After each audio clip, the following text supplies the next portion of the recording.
माना एक सेल में उत्क्रमणीय अभिक्रिया A plus B equal to C plus D हो रही है। A plus B equal to C plus D हो रही है, या इनके आगे small a, small B, small C और स्मॉल डी देते हैं। ठीक है, ए और बी, ए और बी ये दोनों अभिकारक कहलाते हैं। अभिकारक सी व डी उत्पाद कहलाते हैं। उत्पाद ए कामा बी कामा सी कामा डी जितने भी हैं, स्मॉल ए स्मॉल बी स्मॉल सी और स्मॉल डी, यह सभी क्या है? रस समिति गुणांक है। रस समिति गुणांक है। गुणांक है ना। अब देखो नाना समीकरण रस समिति गुणांक जिनके आगे होते हैं। ठीक है, अब मान लिया जाता है कोई इसमें अभिक्रिया होती है अमोनिया की है N2 plus 3H2, N2 plus 3H2 equal to 2NH3। किसके लिए भी हो जाता है। एग्जाम्पल पे इसको भी ले लेते हैं और इसको भी। दो अभिकारक के एक उत्पाद का निर्माण हो रहा है। ठीक है, न समीकरण के लिए है तो माना जाता है कि माना अभिक्रिया के लिए एक क्यू व्यंजक है। माना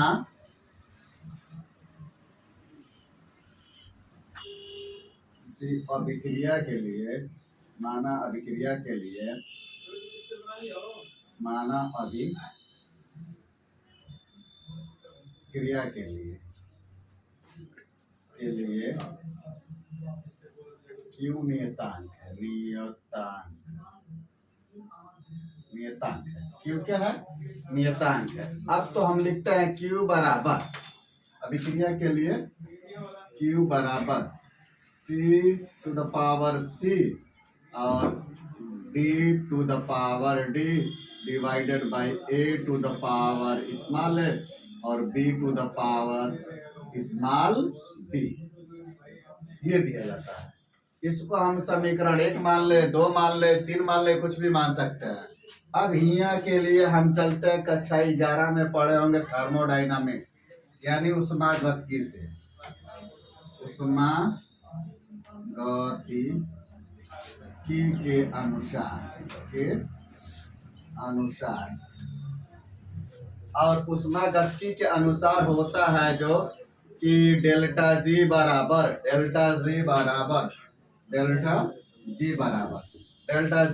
होता है delta naught G plus R D L N Q. Delta G बराबर होता है delta G naught plus R L N Q, R T लिख लेते हैं, R T L N Q. इसको हम समीकरण 1 मान लेते हैं। डेल्टा जी और delta naught G, delta G को हम कहते हैं गिब्स ऊर्जा और डेल्टा नॉट जी को कहते हैं मानक गिब्स ऊर्जा। ठीक है, डेल्टा जी को क्या करते हैं, यहाँ लिख देंगे डेल्टा जी बराबर गिब्स ऊर्जा और डेल्टा नॉट जी बराबर मानक गिब्स ऊर्जा। ठीक है, और डेल्टा जी की जो वैल्यू होती है, डेल्टा जी की वैल्यू होती है, डेल्टा जी की वैल्यू जो होती है, अब यदि डेल्टा जी की वैल्यू 3 परिस्थितियों में होती है। 3 परिस्थितियां कौन है? डेल्टा जी बराबर 0, डेल्टा जी बराबर प्लस, डेल्टा जी बराबर माइनस, तीनों होता है। तो डेल्टा जी की जो वैल्यू होती है 0, तो उसको हम कहते हैं साम्यावस्था। क्या कहता है? साम्यावस्था। और डेल्टा जी की जो वैल्यू प्लस होती है अस्वतः प्रक्रम, ये होता है स्वतः प्रक्रम। तो हम सीधा डायरेक्ट नाना समीकरण को दिखाते हैं। ठीक है, डेल्टा जी की जो वैल्यू होती है माइनस के NFE से, अब इनको हटा देते, सीधा हम डायरेक्ट इनको सिद्ध कर देते हैं। 2 लाइन में होगा खाली। डेल्टा जी की वैल्यू होती है माइनस का NFE सेल और डेल्टा नॉट जी की वैल्यू होती है माइनस का NF ई माइनस का N F E naught cell. ये समीकरण दूसरा, यह समीकरण तीसरा हो गया। समीकरण एक, समीकरण दो और समीकरण तीन, तीन तो समीकरण हमको प्राप्त हो गया। अब सीधा लिखेंगे समीकरण दो और समीकरण तीन का मान समीकरण एक में रखने पर यहाँ लिख देते हैं।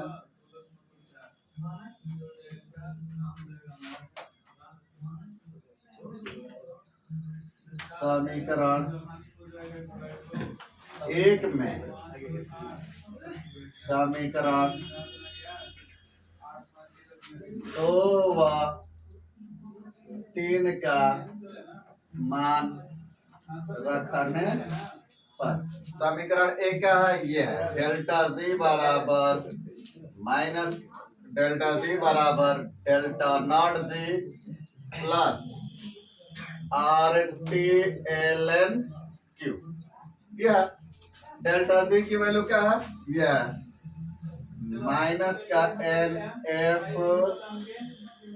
ई सेल बराबर माइनस का N F E naught cell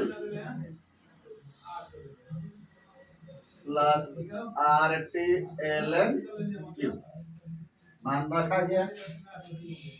delta G की वैल्यू भी रख दी और डेल्टा नॉट जी की वैल्यू भी रख दिए, दोनों का मान रख दिए। अब ये हमारा समीकरण तीसरा हुआ, तो इस समीकरण इसका मान लेंगे चौथा। अब समीकरण चार में हम क्या करेंगे, माइनस एन एफ से दोनों पक्षों में हम क्या कर देंगे, भाग दे देंगे। माइनस एन एफ से दोनों पक्षों में क्या करेंगे, भाग दे देंगे। भैया दोनों पक्षों में भाग दे दो, क्या दिक्कत है। तो लिखेंगे समीकरण चार में दोनों पक्षों में माइनस एन एफ से भाग देने पर समीकरण दो चौथा क्या है, माइनस का एन एफ ई सेल है बराबर माइनस का N F E naught cell plus R T L N Q, दोनों में भाग दो। माइनस एन एफ ये हो गया, माइनस एन एफ ये हो गया और माइनस एन एफ ये हो गया। माइनस से माइनस आई कट गया, आई कट गया एन एफ से, बचा का ई सेल बराबर होता है E naught cell. E cell बराबर होता है E naught cell plus R T L N Q divided by minus का एन एफ। यह प्लस माइनस का गुणा का हो जाएगा, माइनस हो जाएगा ना, तो हम सीधा लिख लेंगे ई सेल बराबर होता है E naught cell minus R T L N Q divided by N F. ये हो गया।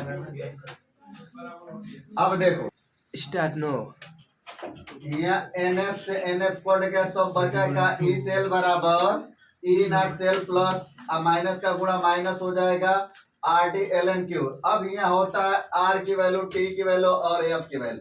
आर की वैल्यू होती है 0.0821, टी ताप जो होता है 298 केल्विन होता है, यह बराबर 96,500 कूलम। एक फैराडे बराबर 96,500 कूलम के। अब E to the log e to the power x बराबर 2.303। अब इनकी सभी की वैल्यू रख लेते हैं, ठीक है।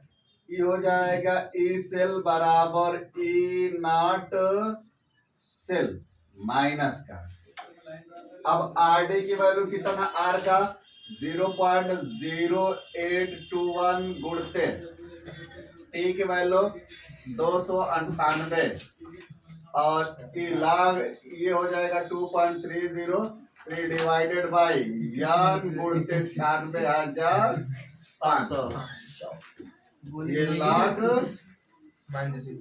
क्यू। अब इनको पूरा कैलकुलेट करेंगे, गुणा भाग करेंगे, तो ई सेल बराबर होगा ई नॉट सेल माइनस, गुणा भाग करेंगे तो इसकी वैल्यू हो जाएगा 0.0591 0.0591 divided by n log q। ये हमारा है नानस समीकरण। इसे हम क्या कहते हैं? नस समीकरण। अर्थात किसी भी इलेक्ट्रोड को यदि नष्ट समीकरण के लिए फार्मूला, परीक्षा में बस इतना ही कहता है कि नष्ट समीकरण की फार्मूला दीजिए, तो फार्मूला सीधा यहाँ इन पे न्यूमेरिकल देगा, क्वेश्चन देगा। यदि सिद्ध करने के लिए कहता है तो बस सीधा लिखिए कि माना एक सेल में उत्क्रमणीय अभिक्रिया हो रही है, a plus B equal to C plus D. A B को हम अभिकारक कहते हैं, सी डी को उत्पाद कहते हैं। ए बी और ए स्मॉल है, स्मॉल बी स्मॉल सी और स्मॉल डी होता है रस समिति गुणांक। जैसे कि एग्जाम्पल में हम मान लेते हैं क्या, अमोनिया को। एग्जाम्पल में मान लेते हैं अमोनिया को N2 + 3H2 = 2NH3 से। अब यहाँ कह दिया कि माना अभिक्रिया के लिए Q नियतांक है, तो यहाँ Q बराबर लिख दिए C to the power C into D to the power D divided by A to the power A into B to the power B। अब देखो उष्मा गति के अनुसार होता है डेल्टा G बराबर delta naught G plus RT ln Q। अब यहाँ होता है डेल्टा G की वैल्यू, डेल्टा G को हम गिब्स ऊर्जा कहते हैं, डेल्टा नॉट G को माना गिब्स ऊर्जा करते हैं। अब डेल्टा G की वैल्यू जो होता है माइनस का NFE सेल और डेल्टा नॉट G की वैल्यू होता है माइनस का NFE नॉट सेल। समीकरण 2, समीकरण 3 और समीकरण 1। समीकरण 1 में समीकरण 2 और 3 का हमने क्या किया, मान के ये लिखा। समीकरण 1 में समीकरण 2 और 3 का मान रखने पर डेल्टा G बराबर delta naught G plus RT ln Q होता है, तो माइनस का NFE सेल बराबर माइनस का NFE naught cell plus RT ln Q होगा।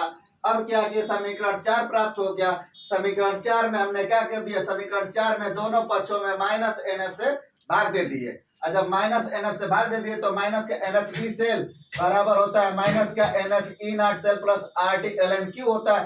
दोनों में हम क्या कर दिए, भाग दे दिए। माइनस NF यहाँ भी, माइनस NF यहाँ भी, माइनस NF यहाँ भी। NF से NF कट जाएगा, हाई कट जाएगा, बचेगा क्या, यहाँ E सेल बचेगा। जो यहाँ E सेल यहाँ बचा E नॉट सेल। अब RT ln Q divided by NF यहाँ बच गया, प्लस माइनस का गुणा माइनस हो जाएगा, माइनस यहाँ हो गया। E सेल बराबर होता है E naught cell minus RT ln Q divided by NF।